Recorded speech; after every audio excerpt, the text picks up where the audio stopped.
Bonjour mes chers amis, comment allez-vous aujourd'hui؟ سلام دوستان، امیدوارم که عالی باشید. امروز براتون یک ویدیو در نظر گرفتم. یک دیالوگ هست، دیالوگی که دو تا دوست میخوان در مورد کار دانشجویی صحبت بکنن، در سطح B2 هست و باید سعی کنید که بچه‌ها مکالمتون رو از طریق این دیالوگ ها تقویت بکنید. دیالوگ هایی که خود فرانسوی این شکلی صحبت میکنن. میخوایم امروز در مورد جوب دتودیان، کار دانشجویی رو میگیم جوب دتودیان. جوب هم از کلمه انگلیسی اومده که میگیم جاب، اما توی زبان فرانسه جوب به معنی کار موقت، مثل کار تو مکدونالد و تاکستان و انگورچینی و نمیدونم اینجور جاها رو بهش میگن، یا بیبی سیتر و بیبی سیتینگ و اینها، یا بهش میگن جوب دتودیان.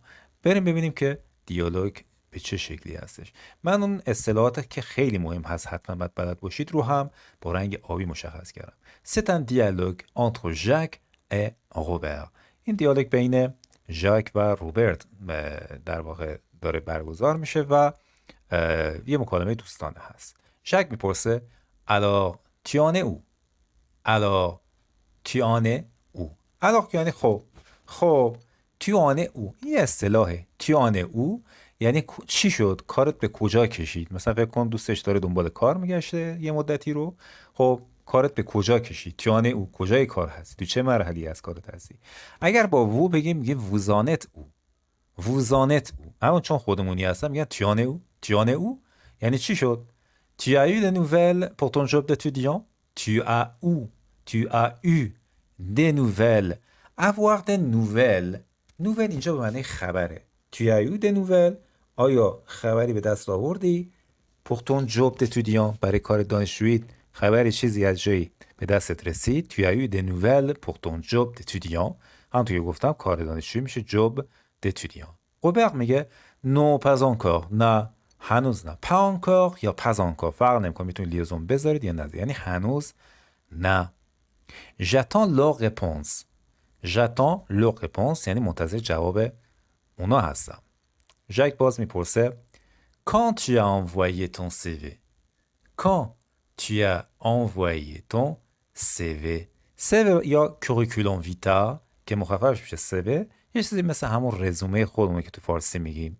خب رزومت رو کی فرستادی؟ il y a une semaine. il y a une semaine یعنی یک هفته پیش. et ils m'ont proposé un entretien. ils m'ont proposé un entretien و اونا پیشنهادی یک مصاحبه رو به من دادن. مصاحبه به زبان فرانسه میشه entretien. البته کلمات دیگه هم داریم، entrevue هم داریم، interview هم داریم، ولی entretien شما بیشتر میشنوید. اصلا ما مصاحبه استخدامی بشه که entretien d'embauche. entretien d'embauche. embauche از فعل embaucher میاد، معنی استخدام کردن. در حال ils m'ont proposé un entretien. اونا به من یک مصاحبه پیشنهاد دادن. ah mais je savais pas ça. ah mais je savais pas ça. ژاک میگه من خبر نداشتم، من نمیدونستم. je savais pas ça. je savais pas ça. روبرت میگه que j'attends leur réponse ne change rien. que j'attends leur réponse ne change rien. این که یعنی اینکه من منتظر جوابشون باشم چیزی رو تغییر نمیده، یعنی دلیل بر این نیست که اونا حتما من استخدام میکنن. que j'attends leur réponse ne change rien. چیزی رو تغییر نمیده.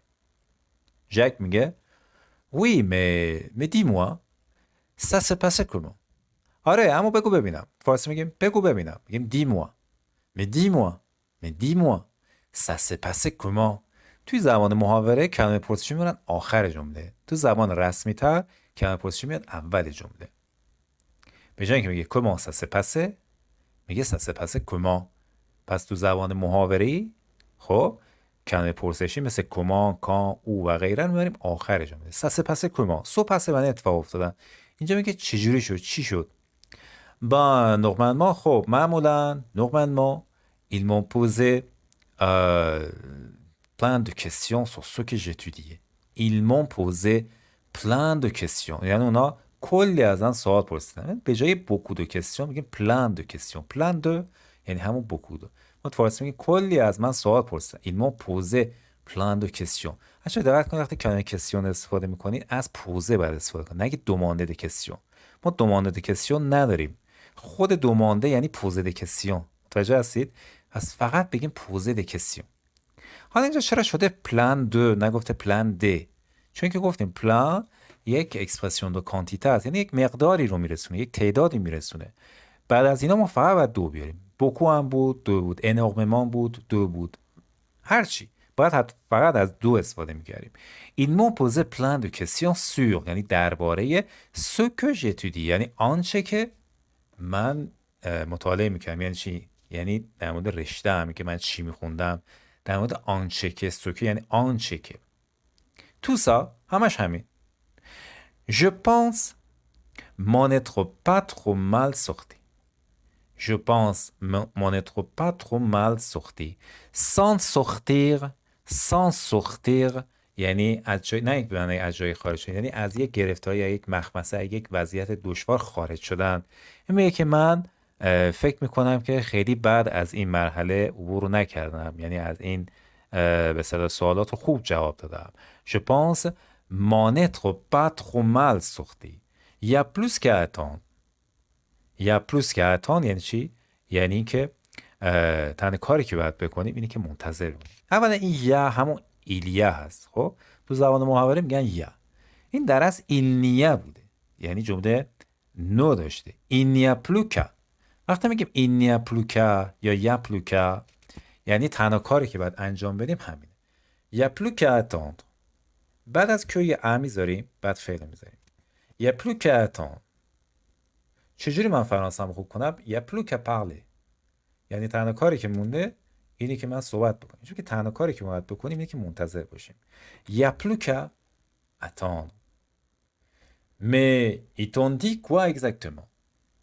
Ils t'ont dit quoi exactement? به جای اینکه بگه qu'est-ce qu'ils t'ont dit میگه ils t'ont dit quoi. گفتیم توی محاوره این شکلی صحبت میکنن، فرانسوی این شکلی صحبت میکنن. اما دقیقاً اونا به تو چی گفتن؟ ils t'ont dit quoi exactement? ben rien. این بنم بچه همون بیانه، تو محاوره باز میشه ben rien. خب هیچی. c'est surtout moi qui ai parlé. به خصوص من بودم که صحبت کردم. c'est surtout moi qui ai parlé. چرا من این آبی کردم؟ وقتی شما میگید c'est moi qui، بعد از c'est moi qui بعضی میگن c'est moi qui a. این اشتباهه. وقتی شما میگید c'est moi qui بعد دیگه کیه، چون که میگیم ژ دیگه، نمیگیم که ژ. ببین ژ tu as il a. اگر بود c'est lui میگیم c'est lui qui a parlé. c'est toi qui a parlé. اما c'est moi qui ai parlé. این اشتباه نکن، یعنی هیچ وقت نگید c'est moi qui a parlé. c'est moi qui ai parlé. اینو باید تکرار کنید. Mais tu leur as pas posé de questions? Mais tu leur as pas posé de questions. اما تو خودت از اون سوالی نپرسیدی؟ Ben non, pourquoi? خب نه، برای چی؟ چرا باید سوال میپرسیدم؟ Ben pour montrer que tu t'intéresses à leur offre d'emploi. Pour montrer que، خب برای اینکه نشون بدی که tu t'intéresses à یعنی تو علاقه‌مند هستی به leur offre d'emploi، به پیشنهاد شغلیشون علاقه‌مند هستی. فعل s'intéresser à یعنی علاقه موندن به چیزی یا کسی. offre d'emploi به انگلیسی میگیم job offer. job offer. اما به فرانسه میگیم offre d'emploi یعنی پیشنهاد کار. پس چی شد؟ pour montrer que tu t'intéresses à leur offre d'emploi. سی چرا؟ این سی یعنی چی؟ بچه اگر یک سوال منفی از شما در واقع میپرسن و جواب شما مثبت، نباید بگید وی، باید بگید سی. ما فارسی هم داریم، میگیم چرا منم سوال پرسیدم، تو سوال نپرسید، چرا پرسیدم، نباید بگید وی، باید بگید سی. چرا؟ j'ai quand même demandé combien ça rapportait. با این حال من پرسیدم که چقدر این درآمد این کار چقدر هستش. quand même یعنی با این حال. j'ai demandé combien ça rapportait. فعل rapporter که به معنی دوباره آوردن هست، همون rapporter. اما به معنای اینکه چقدر پول میاره، یعنی ما میگیم این کار چقدر توش پوله. من این سوال پرسیدم یعنی که چقدر درآمد من چقدر میشه. combien ça rapportait. rapporter مثلا میگیم که c'est un travail qui rapporte beaucoup، یعنی کاری که خیلی پول میاره، یعنی چه خیلی درآمدش بالاست. c'est un travail qui rapporte beaucoup. mais tu dois poser des questions sur، اما تو باید سوالاتی بپرسی درباره le fonctionnement de l'entreprise. بچه این داره به شما یاد میده که تو مصاحبه‌های شغلی فقط شنونده پاسخگو نباشی، شما خودتون باید سوال بپرسی. در مورد چی؟ sur le fonctionnement de l'entreprise. در مورد عملکرد شرکت، کار شرکت. لو فونکسیونمان یا عملکرد شرکت. لو فونکسیونمان شرکت شما چی کار میکنه دقیقاً؟ کارش چجوری کار میکنه؟ لو travail en lui-même در مورد خود کار. les horaires یعنی ساعتهای کاری، کی باید بری کی برگردی، ایام ذهاب. les horaires l'ambiance au travail یعنی جو محیط کار. l'ambiance یعنی جو، فضا، اتمسفر فضای کار و غیره. si tu te demandes juste combien tu vas gagner اگه تو فقط بپرسی که چقدر قراره گیرت بیاد، چقدر قراره پول به دست بیاری، gagner، ils vont penser que اونا فکر خواهند کرد که tu ne t'intéresses que salaire. tu ne t'intéresses que salaire. این جمله منفی نیست. این یعنی که فقط تو به حقوق علاقه‌مند هستی، یعنی فقط دنبال پولی، به فکر پولی، نه به فکر کار. ببینید وقتی نوکو رو شما استفاده میکنید فرقش با نوپا اینه که نوپا یعنی منفی، نوکو یعنی محدودیت. که tu ne t'intéresses que salaire یعنی tu t'intéresses seulement au salaire. حالا سلمان چون خیلی مبتدیه به جاش از ترکیب نوکو استفاده میکنیم. سروکا، اما همینجوری شد دیگه. سروکا همینجوری شد. دو توت فسون، در هر حال je l'aurais dit، من بهشون گفتم. نو سبا، نه اشکالی نداره. c'est juste un job d'étudiant، فقط یه کار دانشجوییه. خب ژک میگه که je crois que tu prends ça trop à la légère. je crois que یعنی من گمان میکنم که tu prends ça trop à la légère یعنی که این کار رو تو خیلی سطحی در نظر گرفتی. prendre quelque chose à la légère، légère یعنی چی؟ یعنی سبک. prendre quelque chose à la légère یعنی چیزی رو سطحی در نظر گرفت، یعنی جدی نگرفتن. برعکسش میشه prendre quelque chose sérieusement یا prendre quelque chose au sérieux. اما برعکسشه prendre quelque chose à la légère. من فکر کنم که تو این کار رو خیلی دیگه دست پایین گرفتی. tu prends ça trop à la légère. pour la personne qui t'emploie یعنی به نظر کسی که داره تو رو استخدام میکنه. pour یعنی به نظر. la personne qui t'emploie فعل employé استخدام کردن. ce travail est important به نظر کسی که تو رو استخدام میکنه یعنی ton employeur یعنی کارفرمات. این کار خیلی مهمه. tu seras jamais pris si tu ne montres pas plus d'intérêt. tu ne seras jamais pris. être pris یعنی همون être embauché، être employé یعنی استخدام شدن. تو هیچ وقت استخدام نمیشی. si tu ne montres pas plus d'intérêt اگر تو علاقه بیشتری از خودت نشون ندی هیچ وقت استخدام نخواهی شد. tu me saoules avec tes questions. بچه فعل سوله در اصل به معنی مست کردنه. خب کسایی که مشروبات الکلی میخورن سوله به معنی مست کردن. اصلا خود سول به معنی مسته، اما سوله به معنی اذیت کردن، یعنی آنویه. tu me saoules avec tes questions یعنی تو دیگه با سوالات حوصله‌مو سر بردی، داری اذیتم میکنی، کلافم کردی. tu me saoules avec tes questions. tu n'as qu'à postuler. ببین همون ساختار نوکو دوباره هست، یعنی تنها کاری که باید بکنی پستوله هست. پستوله معنی چیه؟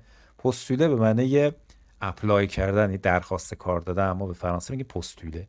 tu n'as qu'à postuler یعنی tu dois seulement postuler. به جاش میگی tu n'as qu'à postuler. tu n'as qu'à یعنی که تنها کاری که باید انجام بدی اینه. tu n'as qu'à بلا بلا هر فعل دیگه. tu n'as qu'à postuler. je suis sûr qu'ils vont te prendre. je suis sûr qu'ils vont te prendre یعنی مطمئنن که اونا تو رو میگیرن. یعنی چی؟ اونا تو رو استخدام خواهند کرد. c'est facile à dire. ژک میگه گفتنش آسونه. c'est facile à dire mais en pratique اما در عمل c'est différent. این فرق داره. در عمل فرق میکنه. گفتنش آسونه. ben je te souhaite une bonne chance. در حال من آرزوی خوش شانسی برات میکنم. یعنی امیدوارم که موفق باشی. je te souhaite une bonne chance. روبرت میگه c'est de ça que j'ai besoin. c'est de ça que j'ai besoin یعنی من به این نیاز دارم، به این حرفت نیاز دارم. pas de tes conseils من به اصطلاح پیشنهادهای کنسای های تو، به توصیه های تو، پند و اندرس های تو نیاز ندارم. c'est de ça que j'ai besoin. بیا خوبی کن. اون ژک داره مهربانی میکنه، میگه که این شکلی باشه کارو بگیری. روبرت خیلی بیخیاله، میگه من فقط حمایت تو، دعای تو رو میخوام، خب آرزوتو میخوام، من اصلا کاری با توصیات ندارم. چرا میگم c'est de ça؟ به خاطر اینکه میگیم j'ai besoin de quelque chose. avoir besoin de. c'est de ça que j'ai besoin. من به این نیاز دارم. pas de tes conseils. این از دیالوگ امروز بچه‌ها در سطح B2 بود. امیدوارم که از موارد به خصوص مواردی که آبی کردم اینا دیگه اصطلاح بودن و مواردشون باید براتون توضیح میدادم. حتما یادداشت کردید. حتما یک بار دیگه این ویدیو رو تماشا خواهید کرد. برای دوستان خودتونم خواهش میکنم شیر بکنید، لایک بکنید، کامنت بگذارید و به ما دلگرمی بدین. امیدوارم که همواره هر جای دنیا که هستید موفق باشید. Je vous dis au revoir à la prochaine vidéo. Bonne chance.